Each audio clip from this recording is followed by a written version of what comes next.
Today we've got a great nuclear revenge story against some terrible neighbors. We'll get into that in a bit, but first, college roommate kissed my crush, so I left her drunk dancing in a club. In college, I had a roommate called Natalie, and back then we had a reading group that always converged in my room whenever we had a test to read or an assignment to do. And as you know, whenever girls gather, it's a gossip party. We used to talk about boys, classes, or anything else that bothered us. It was the middle of my second year that I confessed that I had a crush on my classmate Dev. Natalie squealed and shrieked because ever since, she had not known me to be the girl who had crushed. I mean, it was 1 year after we met and Natalie already had 3 boys, and they were seriously deep crushes. But anytime she asked me, I was always not bothered about stuff like that. I always said that I could hardly like a boy in college because most of them were not my type. That was actually the truth. I thought it took me months to get to know a person before I could actually start developing feelings for him. But when I told Natalie who I liked, I wasn't expecting her to do what she did.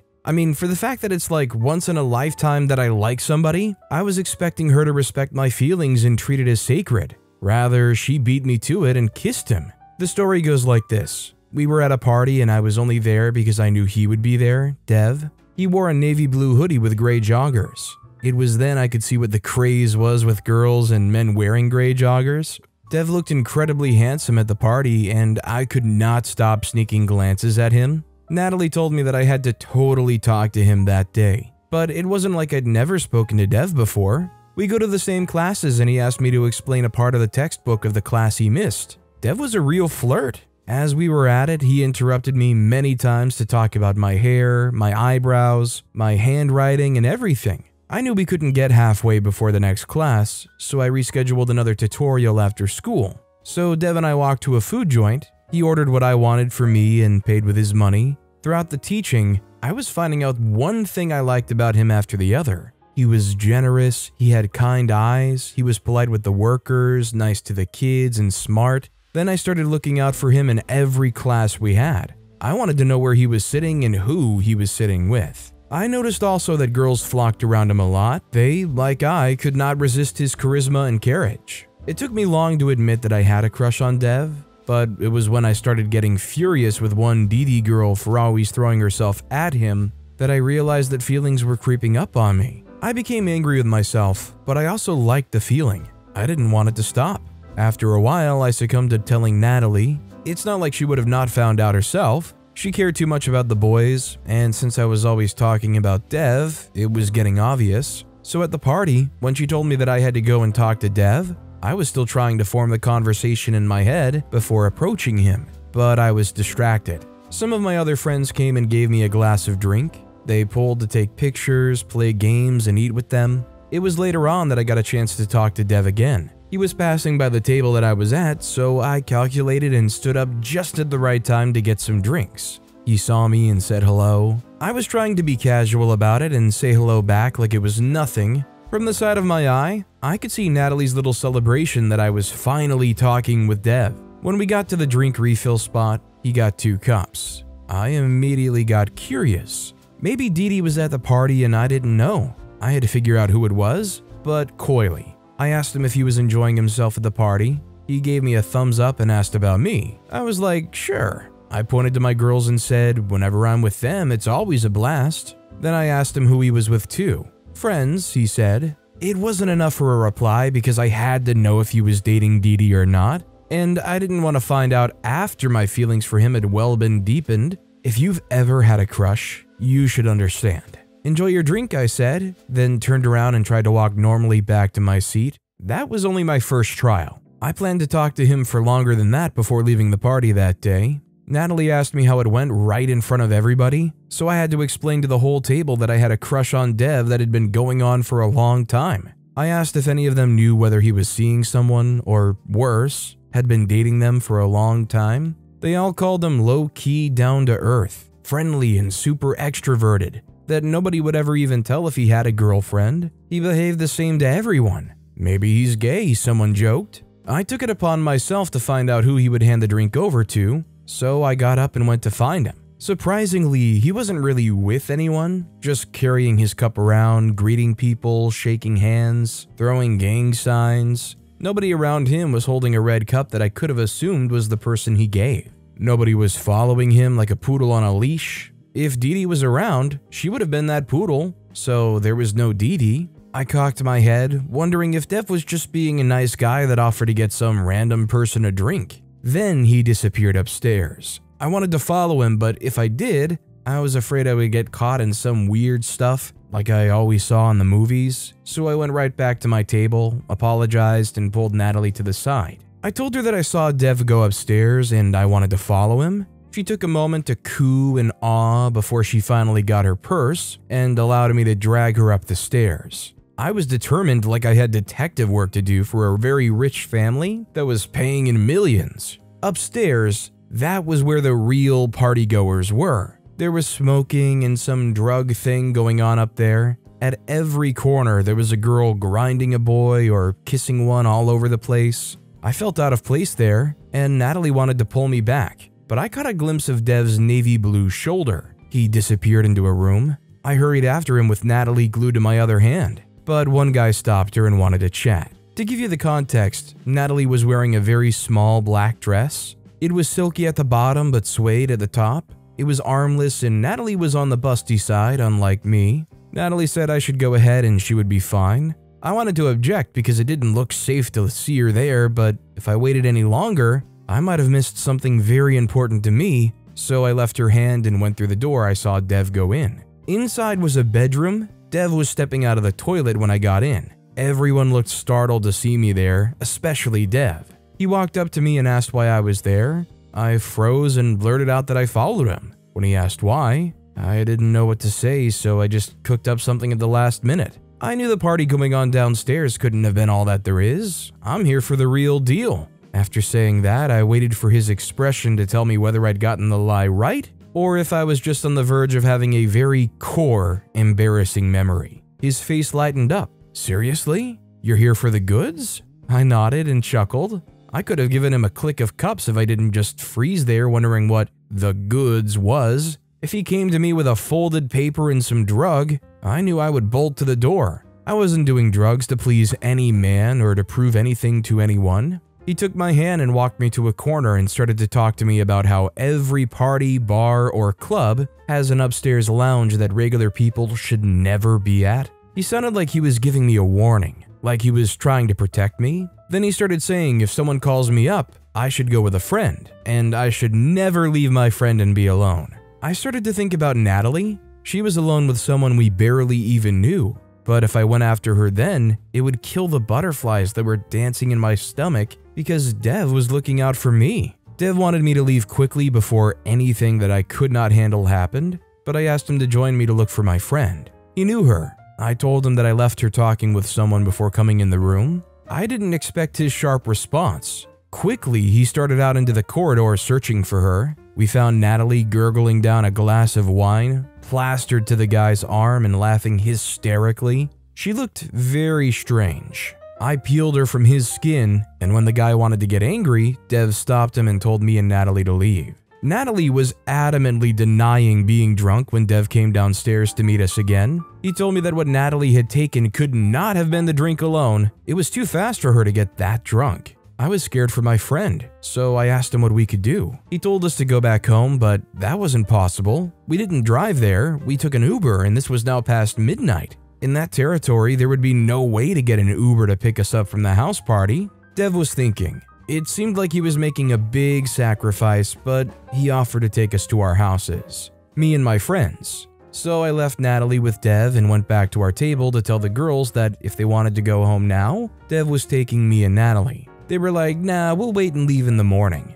So I left them there, and to my surprise, before I got back to Natalie and Dev, I caught them kissing. As I approached them and Natalie saw me, she started apologizing out loud, saying that she's sorry she kissed my crush over and over again. Please forgive me, Rumi. I'm sorry I kissed Dev. I know you have a huge crush on him, but it was inevitable. He was looking so irresistible. I tried to ignore Natalie and the look on Dev's face. I finally got Natalie to shut up while Dev went to search for his car key. I was waiting by the wall, clutching my purse with all I had, holding back the tears from spilling from my eyes. Natalie didn't just kiss Dev, she told him that I had a crazy crush on him. I wanted to sink into the walls and never be seen again. The fun party that I was so happy to be in because of Dev was becoming my worst, also because of Dev. I didn't see when Natalie sneaked away from my side. Her song came on and she silently slid away, and the next thing, I was hearing her voice from my far left.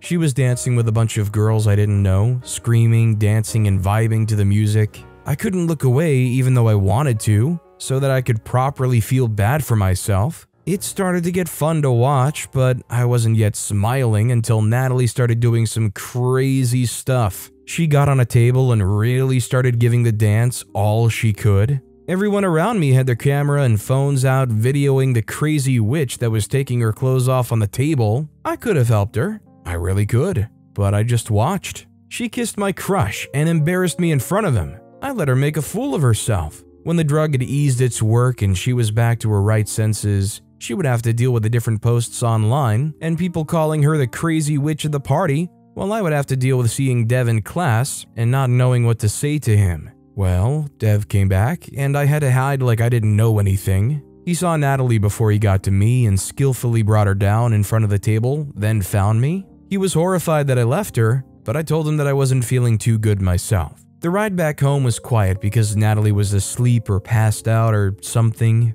He put her down on her bed. Dev and I had a very awkward chat before he left. Natalie had totally spoiled things for me, but I'd gotten her back. When she awoke at midnight, I told her not to go online, which she did of course. I fake apologized, but I told her that I was in the toilet when she went all crazy. Thankfully, she didn't remember everything, but she remembered her kiss with Dev and apologized. We both had to live with the two incidents for a few weeks after the party. Natalie's shame lasted far longer than mine, though. Honestly, this whole thing sounds like a bit of a nightmare from both people. I mean, I guess the main takeaway, though, is throughout all of Natalie's conduct, they were under the influence of something that they themselves didn't even, I assume, consent to taking. So, was it warranted for OP to do what they did? I don't know. That said, our next story is how I got one over my unruly neighbors. Growing up, I lived in a building with 6 apartments, so I had experienced neighbors of all kinds. Kids, young adults, newlyweds, aged people, and so on. In my world, close neighbors made everything better. I remember going to our next door neighbors every Saturday to watch my favorite football team, and on getting there, I would regularly be served treats. Even though the treats were secondary to the football, I think, it was still a nice touch and it made me feel welcome. I also remember one of my neighbors who took us to church every Sunday, and her kids who had video games that we always snuck out to play after school and during the holidays, because whoever was in charge of watching the kids would almost always not let us. The whole building seemed like one large family house for the most part, so I grew up with a notion that neighbors were great to have. That was, until it all changed for me. In the same year, we decided to move into our own house. I got admitted into the university in a different state, so I had to move out before my family did. Initially, my dad paid for me to stay in the school hostel, but on getting there and seeing how bad it was, I wasn't comfortable with staying in such a cramped space with too many people. So I told him how bad it was, and he asked me to find any apartment I wanted to stay in as long as it was close to the school campus. I gladly did this, and after a 2-day search, I finally found one that suited me and let my dad know. He wasn't in the state, but at this point in my life, he always believed me because he thought I would never lie to him. Poor guy. So he quickly paid so I could begin to settle in. Remember the lady who used to drive us to church? Her son also went to the same university and stayed in the same building. In fact, he was the person that convinced me the most that it was one of the best student hostels close to campus. I had no reason to doubt him because he'd stayed there for a couple of years. Plus, he would never lie to me, right? Even though his presence allowed me to settle in quicker, we stayed in different floors. I had no roommate and the building was quite large. It had 8 rooms per floor, meaning I had potential new neighbors from 7 different rooms on just my floor, and fully settling in was never going to be easy. The first neighbors that would welcome me was from the room adjacent to mine. They were both girls and introduced themselves as roommates. They also brought me a little welcome gift, and I began to think, this wasn't so bad after all. I thanked them and continued to get my room in order when someone else knocked. I opened and saw a tall guy who looked like he worked out. He introduced himself and told me that he stayed down the floor and that I should feel free to ask if I needed anything to help me settle. At this point, I was so elated to have made the right decision in choosing my first apartment without my family and continued to clean up my room until I heard a pair of loud and incoherent knocks at my door. I was wondering who could be knocking like that when I heard someone from the other side shout, "Won't you open the door for us, newbie?" Newbie? I said to myself. Was there a general slang for new occupants, or were they just trying to sound cool, I pondered. After a few seconds of deliberation, I opened the door and two guys just barged into my room. I was shocked. I didn't know these people, yet here they were walking around the place, scanning as if they were looking for something they'd lost. I called their attention and asked they step back to the door and do a proper introduction, and the only response I got as they bounced back out was that I would see them around.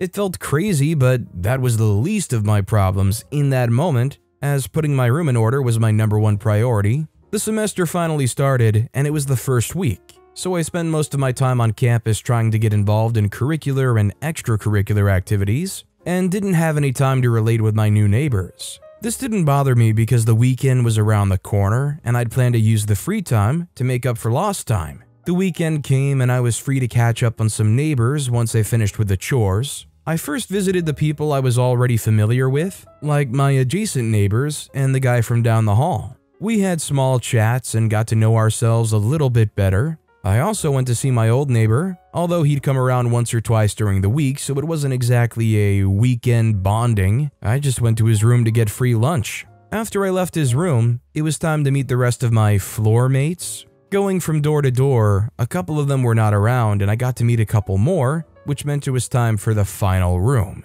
It was the room opposite mine, and it was definitely occupied, so I knocked. No answer. I knocked for a few more seconds, and all the noise coming from the room stopped, but still no answer. I didn't want to bother them too much after this, so I just went back into my room to spend the rest of my day. Later that night, I heard a knock at my door. This time it was gentle, so I thought it was one of the neighbors I'd introduced myself to earlier, but it turned out to be one of the two guys who barged into my room when I was just getting settled. Apparently, they were the ones who lived in the room opposite mine. He apologized for not opening the door earlier and told me it was because they had girls over. I didn't really care for all that information at that point, and I think it was obvious to him because he proceeded to finally introduce himself, and by extension, his roommate who was also his course mate. He also complimented the decor of my room before he left, and for some weird reason this had me thinking they could actually be good neighbors, and that I might have misunderstood them.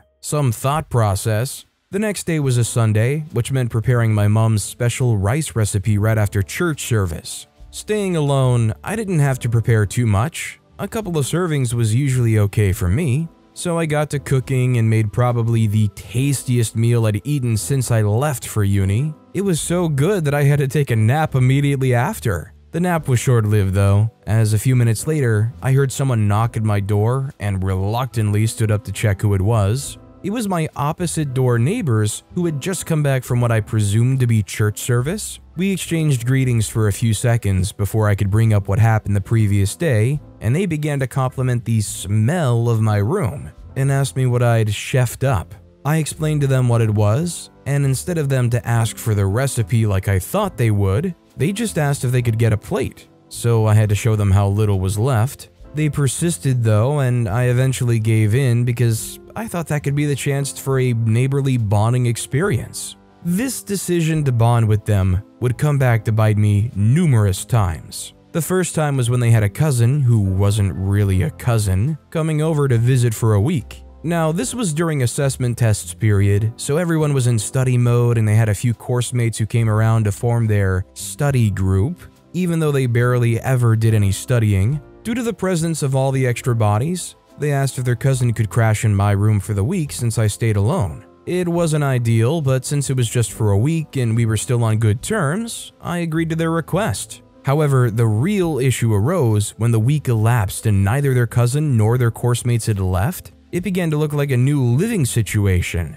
as they would often come to my room to chill with their cousin, and I was definitely not okay with this, so I raised a complaint to them. They acknowledged this and promised to respect my boundaries moving forward, but this only took about 3 more days because their cousin could only leave it the weekend and it was Tuesday. In general, they mostly stuck to their promise afterwards, and we still got along relatively fine for a while. That is, until we didn't. This next incident was the straw that finally broke the camel's back. I didn't mention this earlier, but when their cousin stayed with me, I handed a spare key to him and forgot to retrieve it before he left. I didn't think too much of the lapse though, as I still had enough keys for myself. Little did I know that he dropped it with his cousins who didn't even bother to let me know. You must be wondering how I found this out, so here's what happened. The semester was over and I had a few weeks free, so I decided to go visit a few of my family members who lived relatively close to my campus. My neighbors saw me pack my bags and asked how long I was going to be away. So I told them it was going to be at least a week, because that was the plan. However, on getting to the family house, I realized that it was basically empty save for a grand aunt and her ward, so I made up my mind to just spend a couple of days and head back to campus for the week.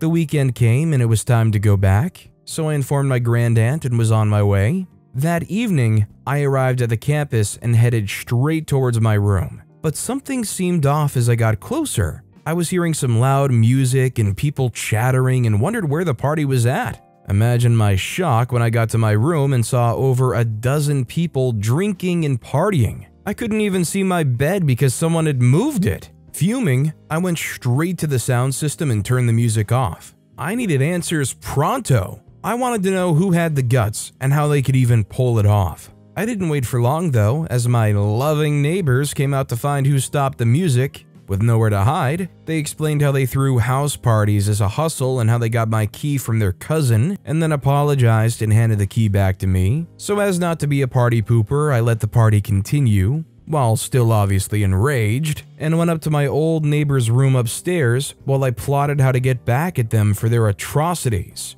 Devising a revenge plan was rather straightforward for me. I just had to ruin one of their house party plans. I didn't know how, but I knew if the chance ever came, I would take it. And the chance eventually did come. There was a fumigation exercise to be done for our rooms, and you just had to indicate if you would like your room fumigated or not. Some people rejected the offer because the smell usually lingered for a few days to weeks afterwards. This gave me a brilliant idea. My opposite door neighbors had let it slip that they intended to host another party in their room that Saturday, and I knew a fumigated room would easily ruin those plans, and began to think about ways to get their room fumigated during the week. The first thing I did was indicate my interest in the fumigation exercise. The next part of the plan was to find out when my neighbors would be away, and luckily for me, they had planned to go party shopping on Friday, and so I picked Friday for the fumigation. The plot twist here is I didn't show the fumigators to my room, instead I showed them the room opposite mine. They had been given a master key for all the rooms, so I just pretended that that room was mine while they were away. After a few hours, the fumigation was done, and I thanked the fumigated for their great work. Why wouldn't I? And retreated to my actual unfumigated room to have lunch. Later that evening, they got back from their shopping spree. I heard their footsteps and voices, so I moved towards the door to hear their reactions. "What the freak?" one of them cried out. No, how?" cried another. At this point, I was smiling a bit too mischievously, but no one could see me, so I continued to listen to them through the wall about the bugs in their room being exterminated. In a way, I was actually helping them, but here they were weeping about it because they don't get to party for one night. Not before long, I heard some knocks at my door, and just as I had expected, they had come to confirm if they were the only victims of the fumigation spray. And when it turned out that they were, they did the one thing they knew how to do best: bargain. They asked if they could host their party in my room. Can you imagine? And I told them I intended to get my room fumigated as well, so they literally went on their knees to beg me to let them. I stood my ground though, and told them to go find another location as I wouldn't be around the next day. When they saw that I wasn't going to budge, they decided to cancel the party and let me know that I was the greatest party pooper of all time. Saturday came and I neither went anywhere nor got my room fumigated, just as planned. So when they came to check on me and saw that I'd lied, they became agitated, and then I let them know it was all my plan, which infuriated them even further. We never really spoke after that, and they never did any more house parties in the hostel. I'd successfully gotten one over on them, and they didn't like how it felt. These people had literally zero respect for anybody else and thought they could steamroll you and manipulate you, so you can't feel bad about this one bit. And hey, plenty of people would argue that in these hostels, especially with party boys all over the place, you did them a favor by getting their room fumigated. But with that being said, that's all the time we have for today. Now, if you want to hear another crazy revenge story, check out that video on the left. Or if you missed my latest video, check out that video on the right. That said, I'll see you all next time with some more stories.